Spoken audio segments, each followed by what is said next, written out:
Hello students, I am Shikha Singh and you are welcome in my channel Gurukul English Classes. And today's topic is the chapter 1, The Last Lesson by Alphonse Daudet in book Flamingo of class 12th. So let's start.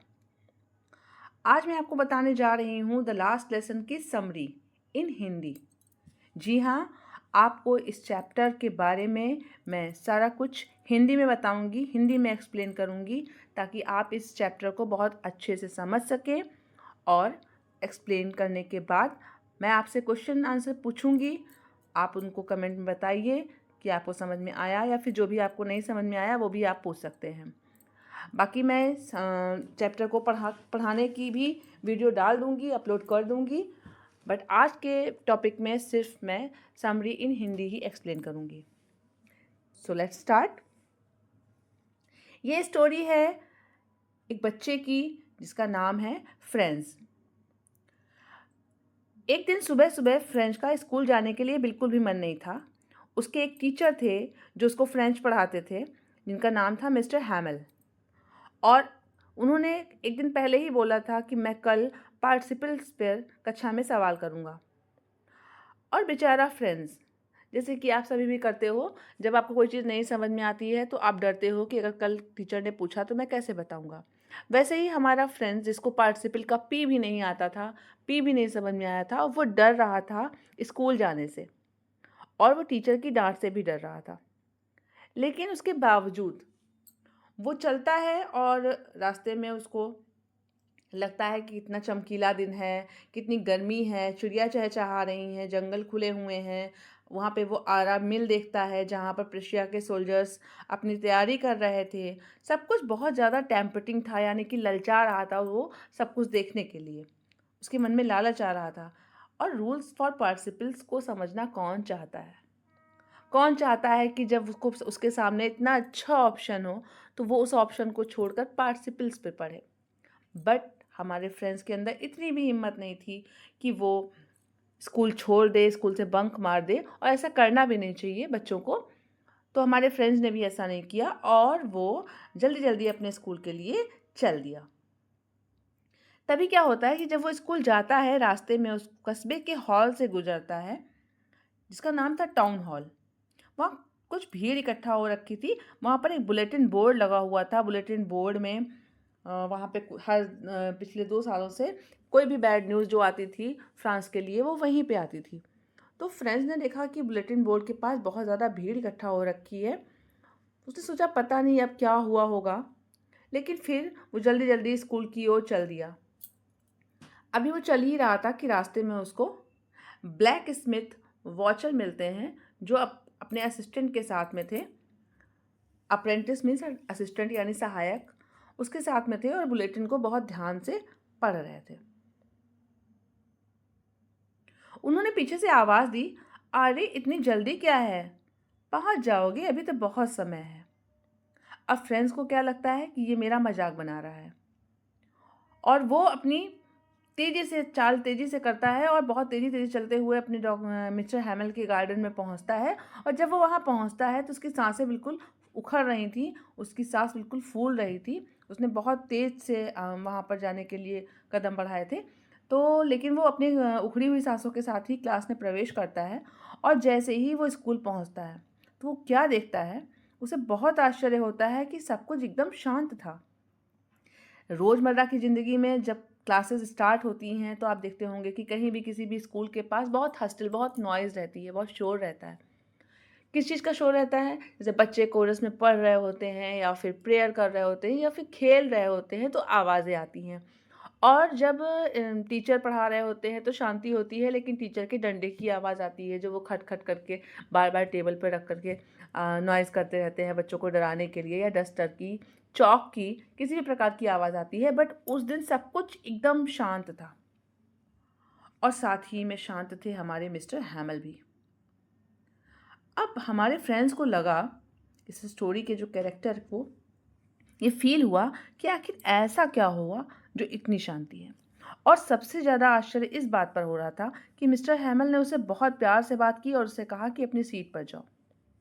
साथ ही साथ French ने एक चीज़ और notice की और वो notice क्या किया कि आज जो टीचर थे उन्होंने अपना ब्यूटीफुल ग्रीन कोट पहन रखा था, फ्रिल्ड शर्ट पहन रखी थी और साथ ही साथ उन्होंने अपनी लिटिल ब्लैक सिल्क कैप भी लगा रखी थी, जो कि पूरी तरीके से एम्ब्रॉयडर्ड थी, करी हुई थी। और वो इस कैप को इंस्पेक्शन में या प्राइज डेज में ही पहनते थे। तो आखिर ऐसा क्या था आज? और साथ ही साथ आप देख सकते हो कि इस पिक्चर में आपको दिखा रहे हैं, ये जो बैठे हुए हैं ये कौन थे? ये फॉर्मर मेयर थे जिनका नाम था ओल्ड हाउजर। ये फॉर्मर मेयर थे और ये भी बैठकर वहाँ पर क्लास में पीछे बैठे हुए थे। उनके साथ साथ में वहाँ पर कुछ और लोग भी थे जिनमें शामिल थे the former mayor, the former postmaster and several others. आखिर ये लोग क्या कर रहे थे? अब तो फ्रेंड्स को और आश्चर्य हुआ कि आखिर क्लास में बच्चों के साथ साथ ये गांव वाले क्या कर रहे हैं। सब कुछ देखते देखते वो परेशान हो रहा था और तभी मिस्टर हैमल ने घोषणा की, my children, this is the last lesson I shell give you. आज मैं अपना अंतिम फ्रेंच पार्ट पढ़ाने जा रहा हूँ। बर्लिन से एसलेस और लॉरेन के स्कूलों में केवल जर्मन भाषा पढ़ाने का आदेश आया था और नेक्स्ट डे ही मिस्टर हैमल स्कूल छोड़कर जाने वाले थे। मिस्टर हैमल को इस स्कूल में पढ़ाते हुए 40 ईयर्स हो गए थे। 40 साल उन्होंने अपने इस स्कूल में बिता दिए थे, इसलिए वो बहुत ज़्यादा दुखी थे। और उनसे भी ज़्यादा गांव वाले दुखी थे, जो कभी भी ये नहीं देख पाएंगे कि मिस्टर हैमल अभी यहाँ नहीं हैं और हमको फ्रेंच छोड़कर जर्मन पढ़नी पड़ेगी। ये एक बहुत ही बड़ा ऑर्डर था। आप ये जानते होंगे कि कभी भी किसी देश पर जब हमला होता है तो सबसे पहले उसकी शिक्षा व्यवस्था पर हमला होता है, लैंग्वेज पे हमला होता है। जैसे कि हम सब हिंदुस्तानी हैं, बट अगर हम अपनी हिंदी ना बोल पाएँ, हम अपनी हिंदी ना समझ पाएँ, तो हमें हिंदुस्तानी होने पर शर्म आएगी। बिल्कुल वैसे ही मिस्टर हैमल का कहना था कि अगर हम फ्रेंच हैं और हम फ्रांसीसी भाषा नहीं जानते, तो फिर हमें फ्रांसीसी कहलाने का कोई अधिकार नहीं है। बट जर्मन ने जब उसको विन किया, उसको ट्रम्फ किया, तो उन्होंने क्या सोचा कि सबसे पहले इनकी लैंग्वेज छीन लो। और इसलिए उन्होंने ये आदेश निकाला था कि अब फ्रांस के स्कूलों में, एल्सेक और लॉरेन के स्कूलों में सिर्फ और सिर्फ जर्मन पढ़ाई जाएगी, फ्रेंच नहीं पढ़ाई जाएगी। और यही कारण था कि गांव के लोग भी मिस्टर हैमल के प्रति अपना एहसान जताने के लिए, अपनी कृतज्ञता प्रकट करने के लिए, अपने देश, अपनी भाषा के प्रति सम्मान प्रदर्शित करने के लिए आज लास्ट लेसन के लिए इकट्ठा हुए थे।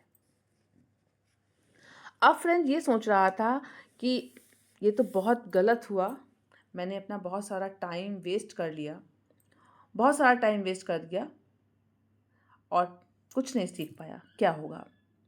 तभी मिस्टर हैमल ने बोला कि तुम दुखी मत हो, I would not scold you, मैं तुमको डांटूंगा नहीं। हम लोग हर दिन यही कहते हैं ना कि हम लोगों के पास बहुत सारा समय है, कल सीख लेंगे, कल लर्न कर लूँगा। पेरेंट्स आपके बोलते हैं ना कि आपका इंटर है, आप पढ़ लो, आप पढ़ लो। आप बोलते हो कि कल पढ़ लूँगा, अरे ये चैप्टर ये तो मुझे आता है, कल रिवीजन कर लूँगा। और ये कल कभी आता नहीं है और आते आते हमारी एग्ज़ाम की डेट आ जाती है। तो इसलिए कभी भी कोई काम कल पर नहीं टालना चाहिए। जैसे कि कबीरदास ने भी कहा है कि काल करे सो आज कर, आज करे सो अब, पल में परलय होएगी, बहुरी करोगे कब। यानी कि जो काम कल करना है उसे आज करिए और जो आज करना है वो अभी तुरंत करिए, क्योंकि समय किसी ने नहीं देखा है। और बिल्कुल ऐसा ही, बिल्कुल इसी सिचुएशन में मिस्टर हैमल थे और मिस्टर हैमल ने बताया कि मुझे अफसोस है, मैंने भी बहुत सारा टाइम तुम लोगों का वेस्ट किया। आप देख सकते हो कि इस पैराग्राफ में कहा है कि कैसे तुम लोग ये कहोगे कि हम जो है फ्रेंच मैन हैं, कैसे कहोगे? तुम्हारे पेरेंट्स ने ध्यान नहीं दिया, तुमको रोज स्कूल नहीं भेजा, तुम्हें फॉर्म में भेजा, मिल्स में भेजा काम करने के लिए ताकि तुम पैसा कमा सको। साथ ही साथ mister Hamel as a teacher अपने ऊपर भी ब्लेम लेते हैं, बोलते हैं I have been to blame also, कि मैं भी इसका दोषारोपण हूँ, मेरे ऊपर भी इसका दोष लगता है, क्योंकि मैंने भी तुमको अपने फ्लावर सींचने के लिए भेज दिया। पढ़ाई करने की बजाय मैंने तुमको अपने फ्लावर्स में पानी डालने के लिए, वाटरिंग करने के लिए भेज दिया। साथ ही साथ जब फिशिंग करनी होती थी तो हॉलीडे कर देते थे। इस तरीके से करते करते मिस्टर हैमल फ्रेंच लैंग्वेज के बारे में बात करते रहे। एक लाइन उन्होंने बोली है, the clearest, the most logical, the most beautiful language in the world, that we must guard it among us and never forget it. मतलब कि दुनिया की सबसे खूबसूरत और तार्किक स्पष्ट भाषाओं में से एक भाषा फ्रेंच है, और अगर किसी भी व्यक्ति को उसके देश की भाषा आती है, यानी कि as long as they hold fast to their language, अगर उनके पास उनकी भाषा है, they had the key to their prison, तो उनके पास उनके जेल की चाबी है। फिर उन्होंने ग्रामर की बुक खोली, हमारे लिए लेसन्स पढ़े। मुझे बहुत आश्चर्य हो रहा था, यानी कि मिस्टर फ्रेंच को लिटिल फ्रेंच को बहुत आश्चर्य हो रहा था कि आज उसे सब कुछ बहुत आसानी से समझ में आ रहा था। शायद इसका कारण ये भी है कि उसने पहले कभी इतना ध्यान नहीं दिया, या फिर मिस्टर हैमल ने कभी भी इतने ध्यान से नहीं पढ़ाया, इतने धैर्य से नहीं पढ़ाया। लेकिन आज मिस्टर हैमल एक ही बार में, वन स्ट्रोक में सब कुछ अपने बच्चों के दिमाग में डालना चाहते थे। ग्रामर के बाद राइटिंग का चैप्टर पढ़ाया। उस दिन मिस्टर हैमल ने हमारे लिए नई कॉपीज़ ली थी, और उन कॉपीज़ में ब्यूटीफुल राउंड हैंड में लिखा हुआ था फ्रांस एल्सैक, फ्रांस एल्सैक। वे ऐसे लग रहे थे जैसे छोटे छोटे झंडे हों जो स्कूल रूम में तैर रहे होंगे। ऊपर छत पर से कबूतरों के कूकने की आवाज़ आ रही थी, और ये एक मोस्ट इम्पॉर्टेंट लाइन है कि हमारे फ्रेंड्स को ये ऐसा लगता है कि क्या will they make them sing in German even the pigeons, क्या वो कबूतरों से भी जर्मनी में गाना गाने को बोलेंगे। ऐसा उसके मन में आया कि क्या वो पक्षियों को भी अपने वश में करेंगे। लेकिन आप जानते हो कि नदियाँ, पंछी, पवन के झोंके, कोई सरहद ना इन्हें रोके।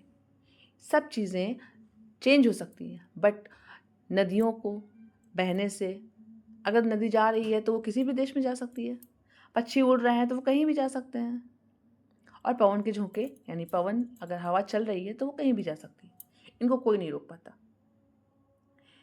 इसी तरीके से आगे बढ़ते हैं। जब मैंने अपनी राइटिंग की कॉपी देखी, मैंने देखा मिस्टर हैमल अपनी कुर्सी पर बिल्कुल फिक्स हो गए हैं। 40 ईयर्स उन्होंने यहाँ पे बिताए थे। वो अपने बगीचे में देख रहे थे, उस विंडो को देख रहे थे, उस क्लास को देख रहे थे, डेस्क बेंचेस को देख रहे थे, उस वॉलनट ट्री यानी कि अखरोट के पेड़ को देख रहे थे जो गार्डन में लगा हुआ था, जो बहुत लंबा हो गया था। वो उस हॉप पॉइंट को देख रहे थे जो उन्होंने खुद लगाई थी, जो खिड़की से होते हुए छत तक पहुँच गई थी। और इन सबको छोड़ते हुए कितना कष्ट हो रहा होगा, मिस्टर हैमल को कितना कष्ट हो रहा होगा। ऊपर के कमरे से आवाज़ आ रही थी क्योंकि मिस्टर हैमल की सिस्टर ऊपर ट्रंक में सारा सामान पैक कर रही थी। नेक्स्ट डे ही उनको कंट्री छोड़ कर जाना था। इतना अजीब सा रूल आया था एलसेक में कि टीचर को कंट्री छोड़ के जाना पड़ रहा था। उसके बाद उन्होंने लास्ट राइटिंग करी, हिस्ट्री में लेसन पढ़ा। छोटे बच्चों को उन्होंने बा, बी, बी, बो, बू यानी कि छोटा आ, बड़ा आ, छोटी ई, बड़ी ई, ऊ, ये सब सिखाया। उसके बाद ओल्ड हाउज़र ने अपना चश्मा लिया, अपना प्राइमर दोनों हाथों से पकड़ा, सारी चीज़ें वो उनके साथ पढ़ रहे थे। आप देख सकते थे, आप समझ सकते थे, और फ्रेंच भी ये देख रहा था कि मिस्टर हैमल साथ साथ में मिस्टर हाउज़र रो रहे थे। और जैसे ही चर्च की घड़ी में 12 बजे, जैसे ही प्रशिया की ट्रम्पेट्स बजी कि वो लोग ड्रिल से वापस आ रहे हैं, मिस्टर हैमल खड़े हुए।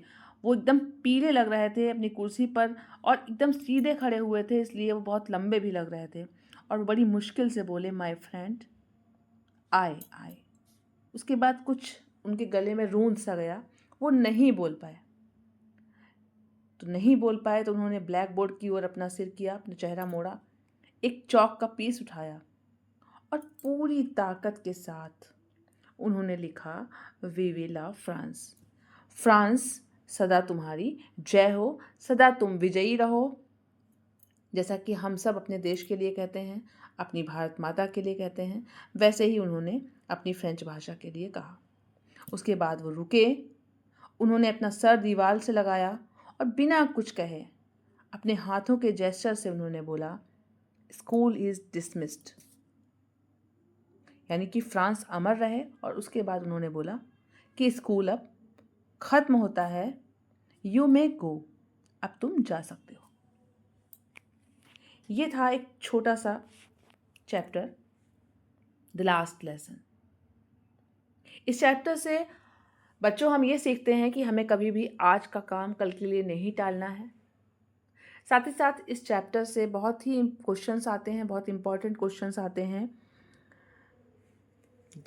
जिनको आपको पढ़ना होगा, याद करना होगा। शॉर्ट क्वेश्चंस, मिस्टर हैमल का कैरेक्टर स्केच, फ्रेंड्स का कैरेक्टर स्केच भी आ सकता है। साथ ही साथ इस चैप्टर से एक क्वेश्चन आता है कि our native language is part of our culture, यानी कि हमारी जो मातृभाषा होती है वो हमारी संस्कृति का हिस्सा होती है। We are proud of it, हमें इस पर गर्व करना चाहिए। तो how does the presence of village elders in the classroom and mister Hamel's last lesson show their love for French? किस प्रकार से गांव के बुजुर्गों की उपस्थिति और मिस्टर हैमल के अंतिम पाठ से फ्रेंच के प्रति उनका प्रेम दिखता है। सीबीएसई में ये क्वेश्चन बहुत आता है। यूपी बोर्ड में मिस्टर हैमल का कैरेक्टर स्केच, लिटिल फ्रांस का कैरेक्टर स्केच। साथ ही साथ एक क्वेश्चन और है कि will they make them sing in German even the pigeons? क्या वो कबूतरों को जर्मन में सिखा देंगे, गाना सिखा देंगे? तो इस प्रश्न को भी बहुत ज़्यादा पूछा जाता है। बाकी मिलते हैं नेक्स्ट वीडियो में इस चैप्टर की डिटेल्स के साथ। तब तक के लिए thank you for watching. Bye bye, take care and good night.